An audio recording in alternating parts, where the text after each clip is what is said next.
Thank you very much for joining us for this panel. We have some very interesting founders with a lot of stories to tell, so I would just quickly, set the ball rolling. Why don't we do a quick introduction? If you could talk about when your company was founded and how much it's raised funding till date. My name is Paul Savorko. I'm the Group CEO for A-Commerce, founded in Bangkok, Thailand in 2013. So far raised around 107 million US. Hi, my name is Roshni. I'm the founder and CEO of the largest social network for moms across Southeast Asia and Africa. We're called the Asian Parent and the African Parent, of course. So we recently closed a pretty substantial Series C round. It's 8 figures. We didn't disclose exactly how much.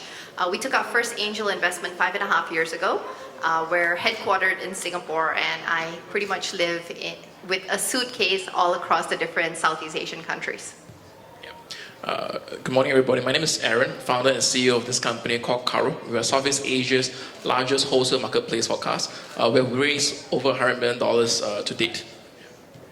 Hi, my name is Shashank. I run Deskera. We are a SaaS company in Southeast Asia. Raised about 100 million all in. I'm actually the oldest startup here.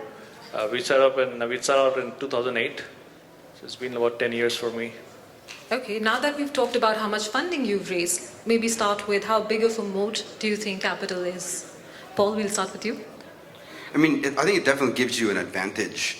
And really it's because, when you deal with the competitors, right? So anyone has more capital will start doing, kind of unhealthy business practices. So if you're able to get the substantial amount of cash, you have that advantage to not only be able to go deep in your own markets, but also expand in new markets. But of course, that requires really operating leverage. And I think that, with the capital, it allows you to really build a strong infrastructure to scale across the region. And that's where I think it does give you that moat.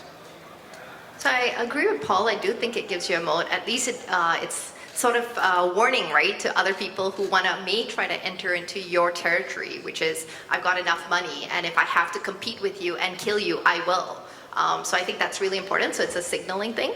But I think the other thing is that it just gives you gunpowder to go really, really quickly and hire great talent to come on the journey with you. And of course, just spend a lot more by exploring things which you may not have done if you didn't have that capital.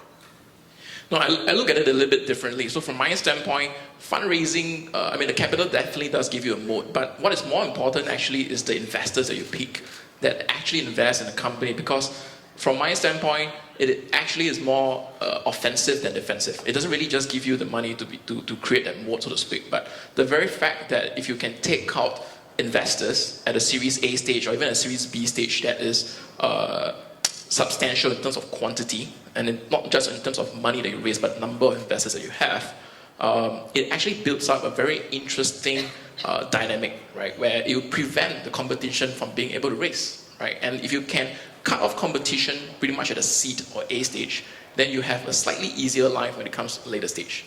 Yeah. So our audience is investors mostly, right? If you were entrepreneurs, I would tell you not to raise capital. I didn't raise capital for about 8 years, and I was very happy. I think it depends on the industry. If you're doing SaaS like I am, I'm nearly EBITDA neutral, profitable. I've been profitable before. You can make money off of your B2B customers. Then you are a good business. You don't have to raise more capital. But if you're in consumer tech, you're in B2C, then you have to, and that's very stressful. So I wouldn't do B2C startup ever.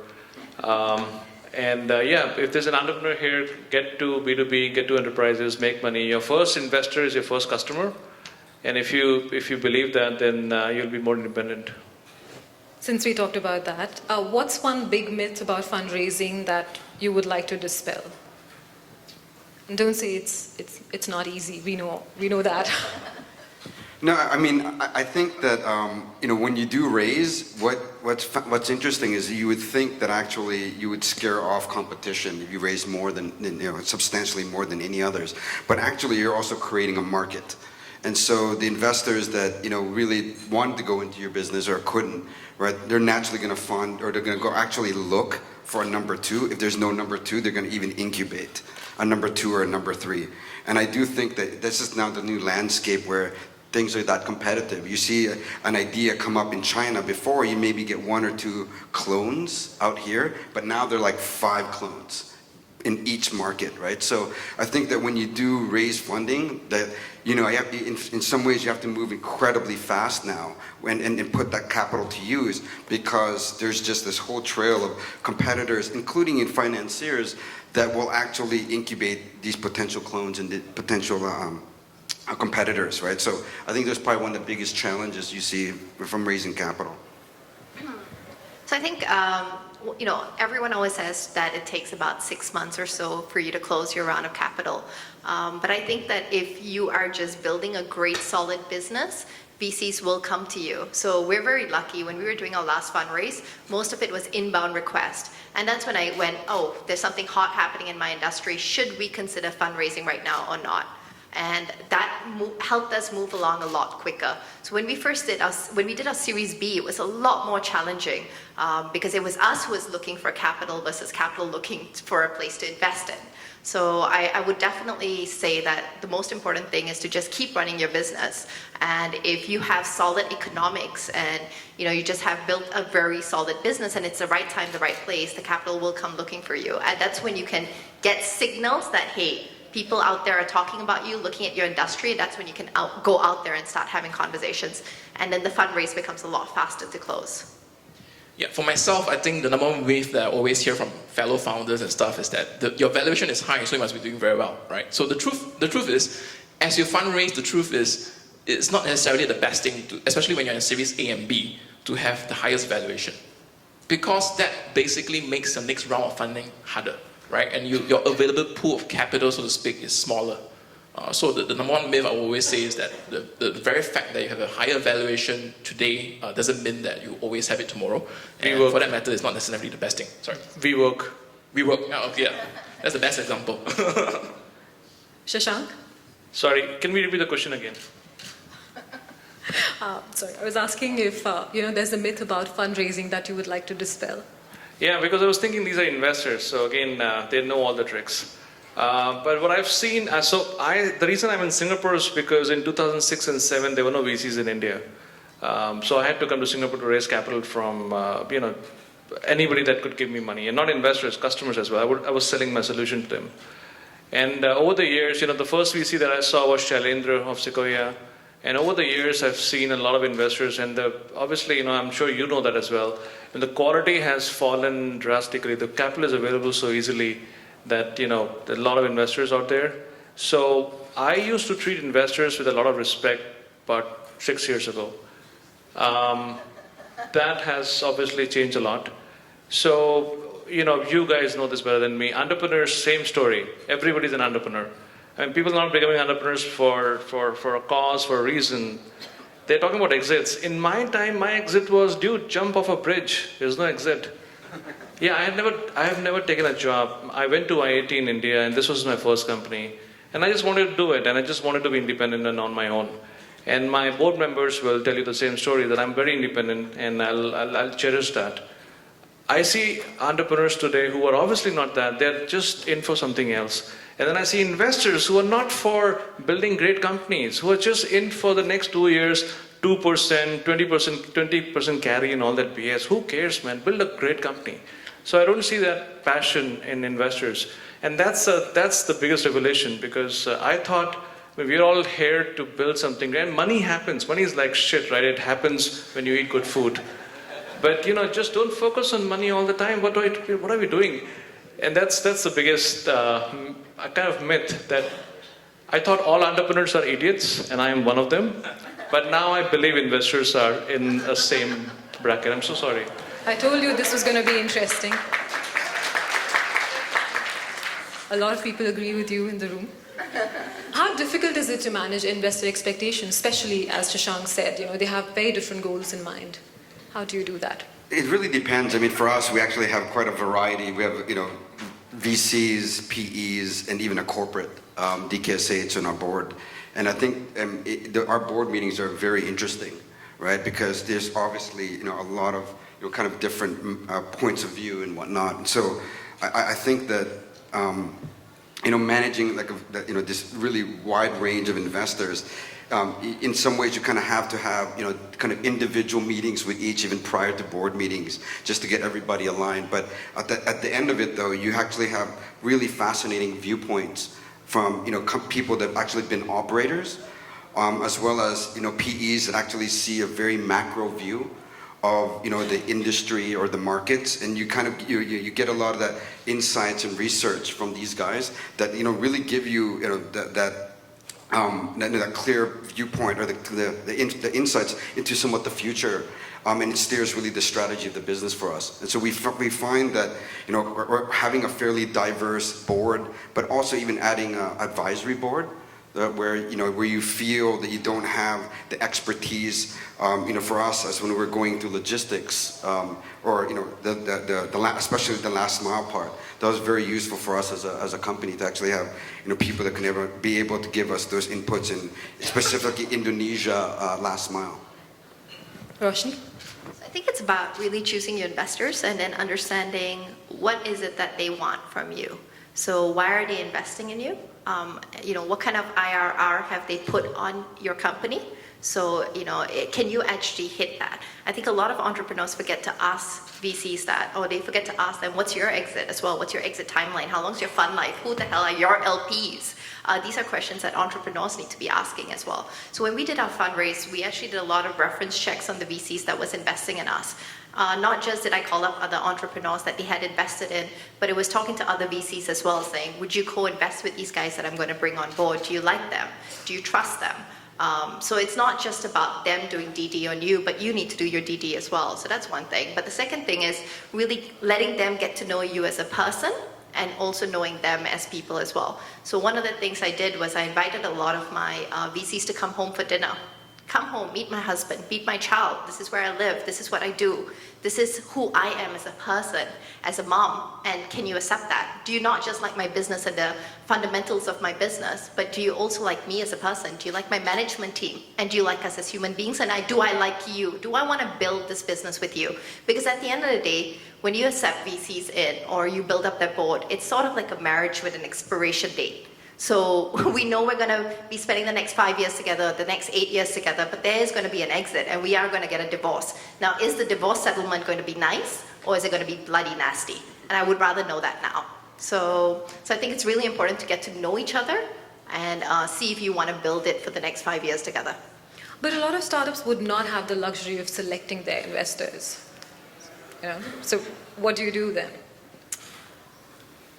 I would say, again, it goes back to building business fundamentals. If your business does not have good unit economics yet, or if you don't know exactly what you're doing and you haven't found out what makes you very unique, then instead of going out there and trying to fundraise, build your business. Take on more angel money. Take on earlier investors who believe in you until you reach a stage where you're very proud of your business and you know that, hey, you're good.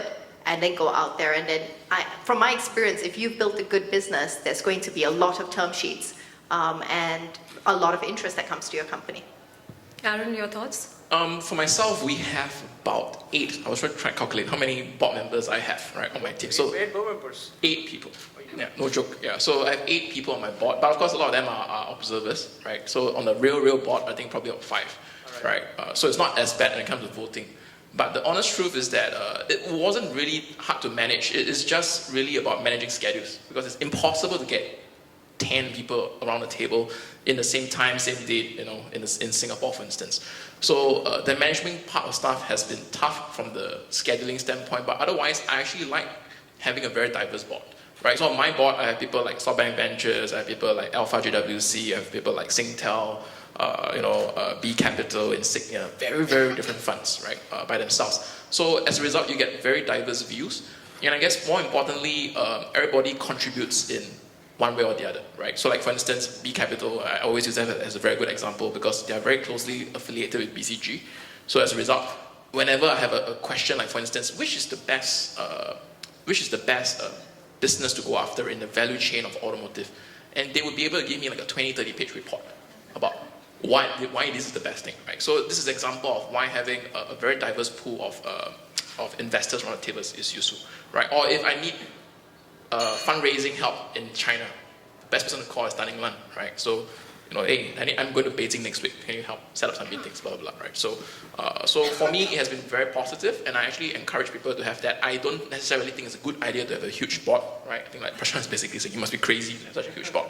But yeah, I don't necessarily encourage that, but I actually found it quite helpful, personally.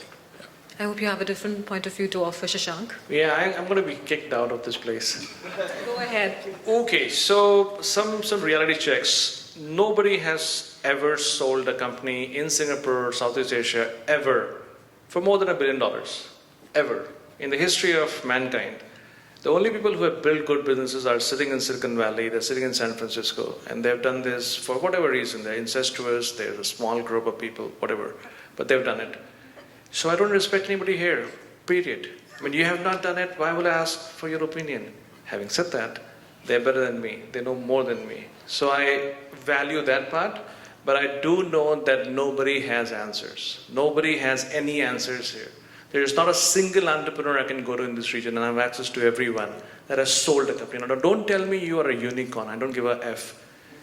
WeWork was a unicorn, it's 10 billion, it was 40 billion, it's 50 billion. Unless you go IPO, I don't want to listen about your valuation or whatever the BS you're selling. Sell it to Softbank, they'll buy it. I'm not going to buy that. Obviously, yeah. And if I need advice, I want bottom-up advice. So give me some bottom-up advice. Like, yeah, I want to sell SaaS to SMEs, what do I do? Oh, go and meet, do these things, hire these people, whatever it is, right? Just bottom-up advice. Don't tell me, start a marketing campaign or, do something top-down. So, but I have to say you're right. There's a lot of investors like this. But that's why it's important to have a diverse pool of people, right? Because some people, there are plenty of people who are billionaires who exceeded in Singapore, for instance. Hai Di Lao, Eduardo, to sort of extent. I'm talking about startups, tech startups. Yeah. So, yeah, of course. I mean, those guys are actually very good at micromanaging. That's right, and they happen to be on my board as well. But tech, nobody has sold any tech ever. The only person who has sold tech is the HP person, I forget his name. But generally, I would not, I don't want to use the word respect, but I actually mean that. So I wouldn't respect any opinion that is given to me here. And if you have built a bigger company, then do an IPO and I'll come and take an advice. I'll actually take an advice from a fellow CEO than an investor. And my investor, Anurag Srivastav, he was the CEO of a company called Interwoven. He's the MD of Jungle. He used to be the CEO of PTC. PTC was a tech company. It's still a big tech company. Interwoven was the biggest name when I was growing up. It was a company that used to sell technology to large and medium-sized companies. He was in a company that Oracle bought, one of the first SaaS companies. So he has built these businesses. So when he gives me this advice, he's giving this advice from this perspective. So I respect that. But anybody else who has never built a business and who just has capital money, how can I take advice? Even if I do, I'm not going to respect that. Deep down in my heart, right? So it's just giving you my honest opinion. That's great for us. Investors with operating backgrounds, where previous CEOs, I find them incredibly useful. And because they can step in your shoes, but also be able to have that kind of macroeconomic view, and also actually they've seen many businesses as an investor, and to have that operating background, it's really valuable. But I do agree, it's just pure financial. You don't have, the advice isn't as valuable. Yeah, so again, pure financial can be valuable from whatever perspective they're looking at. But even look at Softbank, right? I don't know what advice they give to the investors, to the entrepreneurs, right? In this, as I said, there's so much spam today. There's so much noise versus signal. The ratio is just off the charts that you don't know who to take advice from. Like, somebody can come to me and say, actually, if you ask me, WeWork being 10 billion, it's still overvalued. Right? It's a rental company that shouldn't exist. Regus has been around for many years. Why is it 10B? Well, it is 10B. Uber is worth 50, 60, whatever it's worth now. So just some of these things, even an entrepreneur like me who has been around for 10, 15 years, I can't just wrap my mind around the fact that a company like this can be worth 10B. All they're doing is just buying the spaces and giving it out, buying the spaces and giving it out. There's no tech, that's the hardest thing to scale, but they are scaling it by raising a lot of capital. So I don't think anyone has a true north on advice. I would just clarify, WeWork is space as a service, and they're building communities. So And we've heard they're sponsors, they're not, right? they have some very interesting terms.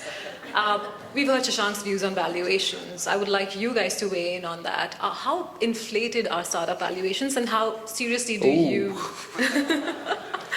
how seriously do you take them, your own valuations?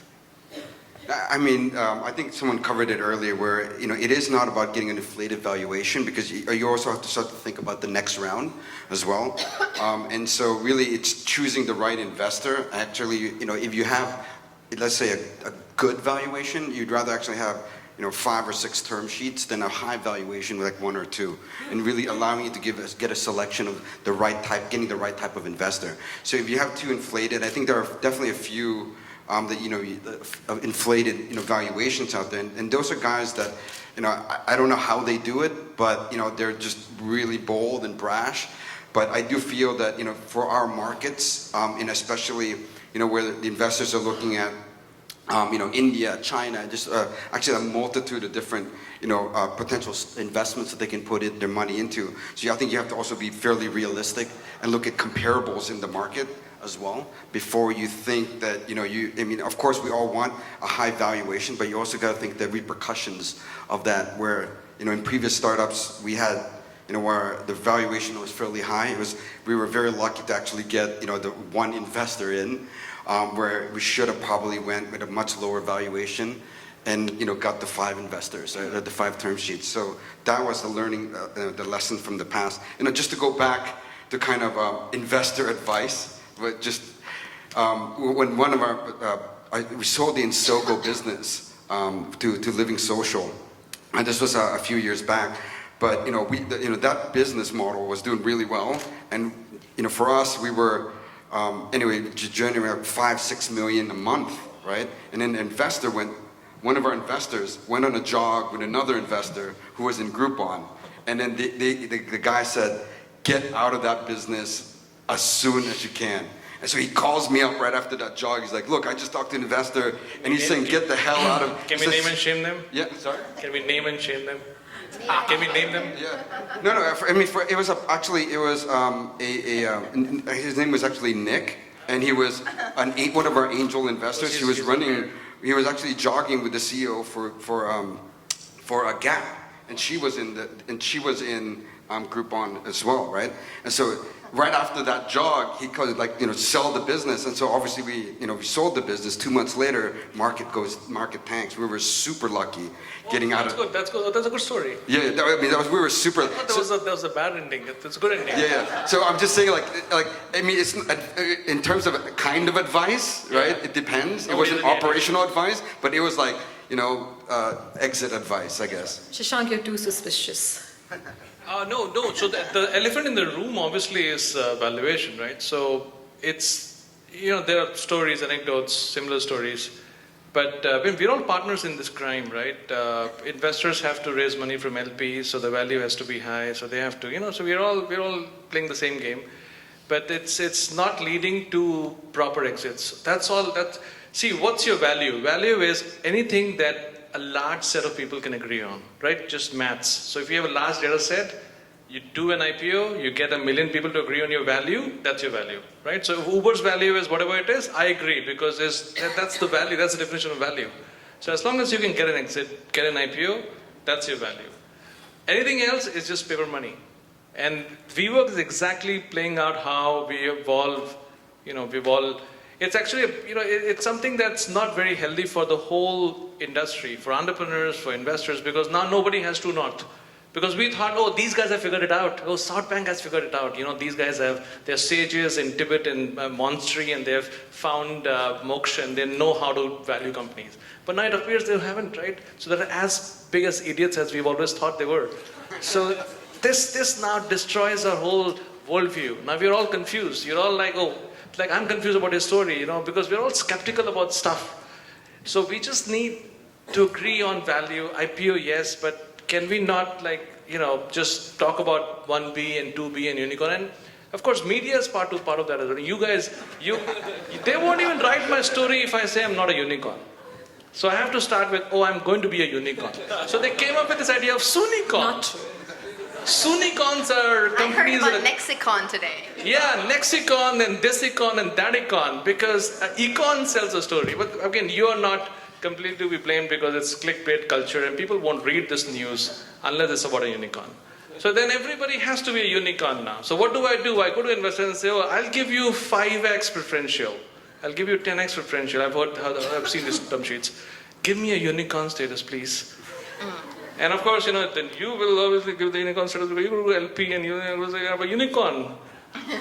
In short, if we have to agree on just proper civilized society of investors and entrepreneurs, we have to agree on some rules and conducts. And then one of those is that we shouldn't bring up unicorn as a measure of respect. Unicorn is actually the worst measure of respect, and that's the problem that creates WeWork and whatever it is, right? $1 billion value is worth nothing. You can talk about your revenue, let's say. You can talk about whatever it is, GMV. Let's talk about hard fundamentals, your employees and productivity and whatever you did, but not value, because value is in the eyes of beer holder, and the beer holder can be drinking any beer. So. Do you guys want to weigh in on that? So a couple of thoughts. So the first one is I want to talk about how when you mentioned that not many VCs would add value unless they've actually had operating experience. So while I do agree that those who have operating experience, especially if they were former CEOs of startups themselves, do add the most value to you as a company. But I do think that there are lots of other things that VCs can also bring to the table. So one of it would be connections. I remember when I just made a recent trip to China, and it was amazing because Fosa and JD, ATM, they really opened up their Rolodex of contacts, and I got to meet the CEOs of 7 of my competitive or comparable companies in China. I also got to meet really interesting potential employees we could hire. So they can really open up this Rolodex of contacts, which can help you grow and learn a lot of things. And then I think the next thing that they bring in is really just the soft skills and psychological help. So I'll give you an example. I'm a mom, and when I gave birth to my first baby and I was running a company and I was fundraising at the same time, it was really very, very tiring, very exhausting. And then going through the whole motherhood journey, right? Potty training and like she's not sleeping at night and I have to go in for the next morning at 7 o'clock for a meeting. What am I going to do? And I'm very, very happy that I have 2 women on my board right now who are both moms and they have 4 kids each. So they've been through the whole motherhood cycle and they're able to really talk to me about what to experience in every stage and how I can cope with it. And there have been times where, I'm speaking to Carmen from Vertex at 1 o'clock in the morning and we're discussing something and then my daughter starts crying and I'm like, oh my God, Carmen, she's awake. Give me 10 minutes, I'll call you back. And she's like, she'll actually be on the phone with me and then she's like, okay, Roshni, try this. Okay, Roshni, try that. Okay. And the next morning when the baby wakes up, there are times where I'll just be like, Carmen, can you entertain my daughter while I go and find you the numbers you want? And she'll actually FaceTime with my kid and talk to her. And so these are just ways that they can help you, right? So humanize the whole thing. And I think it's really important to have authentic conversations with your board, with your investors, and make sure that they are making you the best CEO possible, which means it's not just about how much capital they give you and what kind of operational advice. None of us operate in a silo. We all have personal lives as well. So if they can add in value, then they become really, really valuable, whether they have operating experience or not. So that's one thing for you guys. The second thing is that when it talks about valuations, yes, a lot of valuations are vanity metrics, right?